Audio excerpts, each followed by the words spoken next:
তো hello dear অ্যাসপিরিয়েন্টস, welcome back to informer Harun YouTube channel.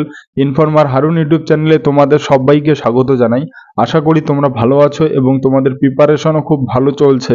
তো আজকের ভিডিওতে আমরা আলোচনা করব ডাব্লিউবিপি সাব ইন্সপেক্টর এর এক্সাম নিয়ে। ডাব্লিউবিপি সাব ইন্সপেক্টর এক্সাম তোমাদের কিন্তু 12 তারিখে হতে চলেছে এবং তোমাদের হাতে কিন্তু বেশি সময় নেই। মাত্র যদি আমি মোটামুটি ধরি, তোমাদের 8 থেকে 10 দিন কিন্তু রয়েছে তোমাদের হাতে। তো এই 8 থেকে 10 দিনের মধ্যে তোমরা কিভাবে প্রিপারেশন নিবে এবং কিভাবে পড়লে তোমাদের স্কোর বাড়বে বা স্কোর বাড়ার চান্স রয়েছে, সেগুলোকেই আমরা আলোচনা করব। এবং কিছু সিক্রেট টিপস রয়েছে যেগুলো করলে তোমাদের 5 থেকে 7 নম্বর নাম্বার কিন্তু তোমরা এক্সট্রা পাওয়ার চান্স রয়েছে যদি তুমি এই সিক্রেট টিপস অ্যান্ড ট্রিক্সগুলো ফলো করো। তো ভিডিওটি শেষ অবধি অবশ্যই দেখবে এবং যদি দেখো, আশা করি তোমরা যারা ডেডিকেটেড স্টুডেন্ট রয়েছো তোমাদের খুব কাজে লাগবে। তো সবার প্রথমেই আমরা আলোচনা করব যে তোমরা কিভাবে মক টেস্ট দিবে। দেখো, মক টেস্ট কিন্তু সব থেকে একটা ক্রুশিয়াল পার্ট।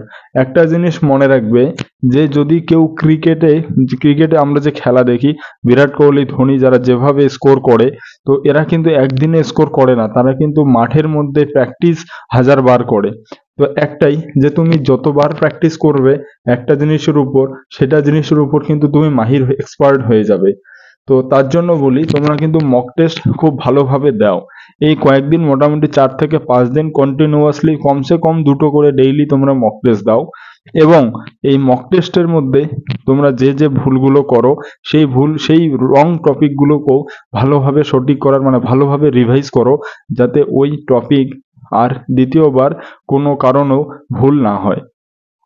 এবং যখন তোমরা মক টেস্ট দেবে তখন ওখানে তোমরা চেক করবে যে তোমরা কোনগুলো সিলি মিস্টেক করেছো। সিলি মিস্টেক মানে হচ্ছে তুমি অপশনটা জানো অথচ তুমি ভুল অপশনে টিক মার্ক দিয়ে দিয়েছো। তো এগুলাকে বলে সিলি মিস্টেক। সেই সিলি মিস্টেকটাকে তুমি দেখো।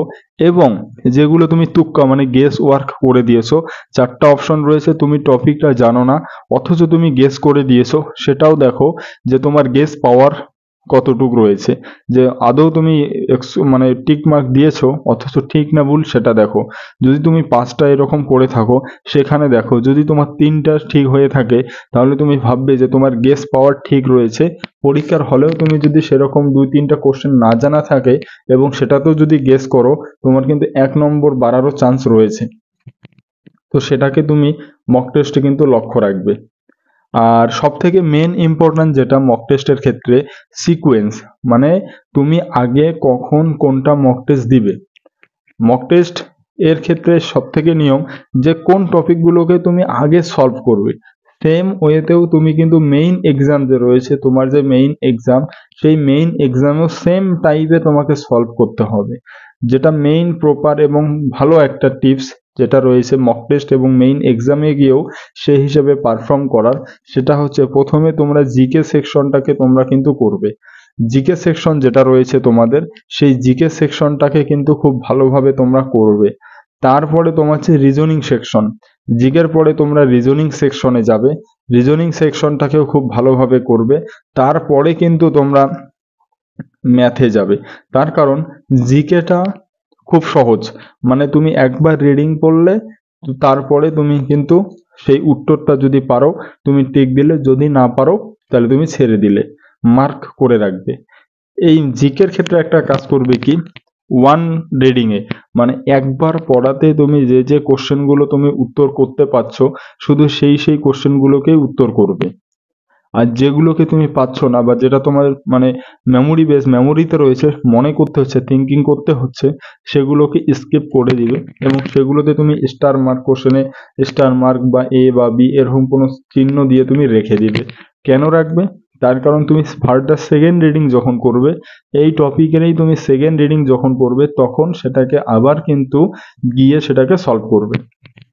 তো প্রথমে করলে কি, জিকেতে যে কয়েকটা কোশ্চেন রয়েছে, ধরে নাও তুমি টোটাল জিকেতে 25টা কোশ্চেন রয়েছে, ঠিক আছে? এবার 25টা বা 50টা কোশ্চেন রয়েছে। এবার এই 50টা কোশ্চেনের মধ্যে মনে করো তুমি প্রথম রিডিংয়ে তুমি মনে করো যে 20টা কোশ্চেন অ্যান্সার করলে, 20টা ইজি ছিল, তুমি একবারই পারলে।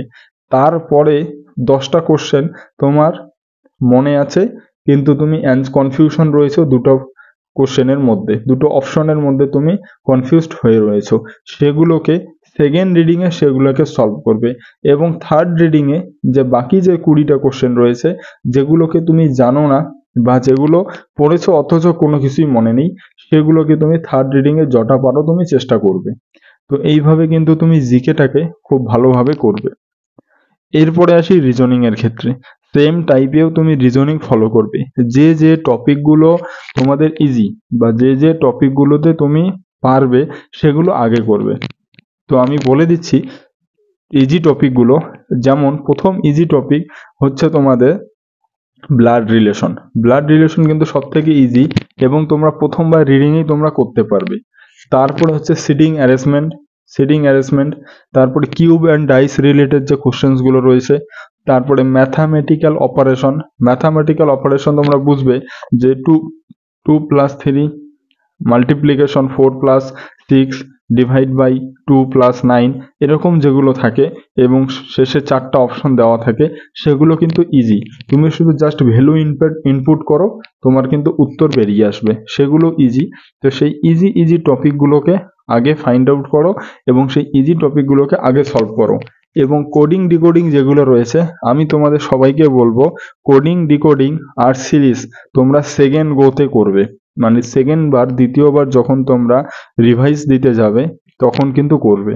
তার কারণ হচ্ছে কোডিং ডিকোডিং এবং সিরিজ এমন একটা জিনিস, যদি তোমার কনসেপ্টের মধ্যে আসলো, তার কারণ কোডিং ডিকোডিং এর ক্ষেত্রে হাজারো কনসেপ্ট আসে, যে এটাকে প্রথমে স্কোয়ারকে 2 দিয়ে গুণ করতে হবে, বা আসে প্রথমে স্কোয়ার তারপরে 3 দিয়ে গুণ তারপরে +1, এরকম করে হাজারো মানে ভেরিয়েশন আসে।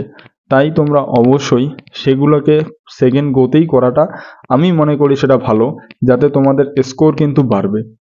আর ম্যাথের ক্ষেত্রে ম্যাথ তোমরা সবার শেষে করবে, তার কারণ জিকে এবং রিজনিং এই দুটোতে সব থেকে বেশি কমান্ড আনার চেষ্টা করবে। তারপরে শেষে তোমরা যারা ম্যাথে ভালো রয়েছো তারপরে ম্যাথে করবে। তার কারণ ম্যাথে হচ্ছে ক্যালকুলেশন, তুমি যদি ক্যালকুলেশনে একটু গন্ডগোল করো 2-3 মিনিট কিন্তু তোমার শেষ।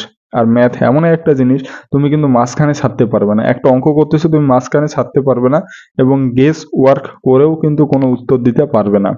তাই ম্যাথটাকে ভালোভাবে প্র্যাকটিস করো এবং পরীক্ষার হলে সেভাবে সিকোয়েন্স অনুযায়ী সাজিয়ে করো, যে যে টপিকগুলো তুমি জানো, যে টপিকগুলো তোমার একদম ক্লিয়ার কনসেপ্ট রয়েছে, সেই টপিকগুলোকে খুব ভালোভাবে করো। আর আজকে তোমাদের হচ্ছে লাইভ সেশন রয়েছে 9:30 থেকে 10টার মধ্যে শুরু হবে। এবং তোমরা যারা আমাদের গ্রুপে জয়েন হয়ে যাওনি, ডেসক্রিপশন বক্সে হোয়াটসঅ্যাপ গ্রুপের লিঙ্ক রয়েছে, তোমরা অবশ্যই সেই গ্রুপে জয়েন হয়ে যাও এবং রাত্রে 9:30 থেকে 10টার মধ্যে তোমরা সবাই লাইভে আসবে। তোমাদের গ্রুপে সেই লাইভ সেশনের লিঙ্ক তোমাদেরকে শেয়ার করা হবে, তোমরা সেখান থেকে কিন্তু জয়েন হতে পারবে। এবং তোমরা যারা ডেডিকেটেড স্টুডেন্ট রয়েছো, আশা করি তোমরা সবাই লাইভে আসবে এবং সেখানে তোমাদের সমস্ত ধরনের কোয়েরিজ, সমস্ত ধরনের কোশ্চেনের কিন্তু উত্তর দেওয়া হয়ে থাকে। ডাব্লিউবিপি সাব ইন্সপেক্টর রিলেটেড যদি কোনো ধরনের প্রবলেম থেকে থাকে, তোমরা কিন্তু সেখানে লাইভে ডিসকাশন করতে পারবে। তো অবশ্যই তোমরা কিন্তু লাইভে জয়েন হবে। এই গেল তোমাদের মক টেস্ট নিয়ে, যে তোমরা মক টেস্টকে কিভাবে সলভ করবে। এরপরে আসি কিছু টিপস। একটা জিনিস মনে রাখবে, যেহেতু তোমাদের এক্সাম সামনে, তোমরা কিন্তু ডিমোটিভেট হবে না, কোনো সময়ের জন্য তোমরা নিজেকে ডিমোটিভেট ফিল করবে না। একটা জিনিস মনে রাখবে, তুমি এতদিন যা পড়েছো তার ফল কিন্তু তুমি পরীক্ষার হলে পাবে। যদি তুমি ভালোভাবে প্রিপারেশন নিয়ে থাকো বা তোমার যদি প্রিপারেশন ভালো হয়ে থাকে, তাহলে তুমি একটাই বিশ্বাস রাখো যে তোমার এক্সাম ভালো যাবে, যদি তুমি ভালোভাবে প্রিপারেশন নিয়ে থাকো।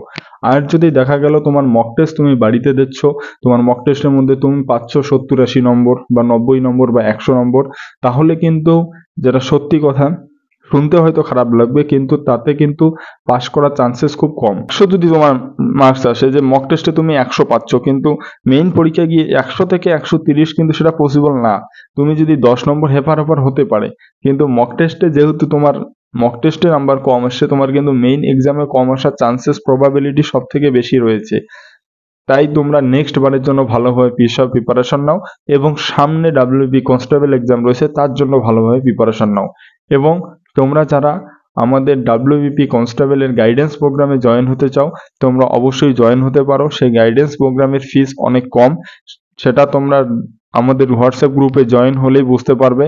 তোমরা হোয়াটসঅ্যাপ গ্রুপে জয়েন হয়ে যাও এবং ডেসক্রিপশন বক্সে তোমাদের কন্ট্যাক্ট নম্বর দেওয়া থাকবে, সেখানে তোমরা কন্ট্যাক্ট করতে পারো, হোয়াটসঅ্যাপ মেসেজ করে তোমরা গাইডেন্স গ্রুপে জয়েন হতে পারো।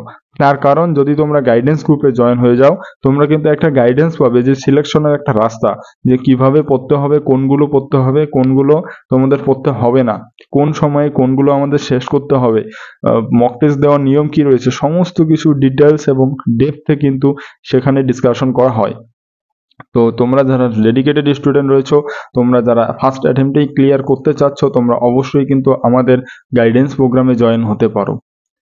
তো এই ছিল আজকের ভিডিওটি যদি হেল্পফুল মনে হয়ে থাকে অবশ্যই একটা লাইক দিবে এবং বন্ধুদের সাথে তোমরা কিন্তু শেয়ার করবে।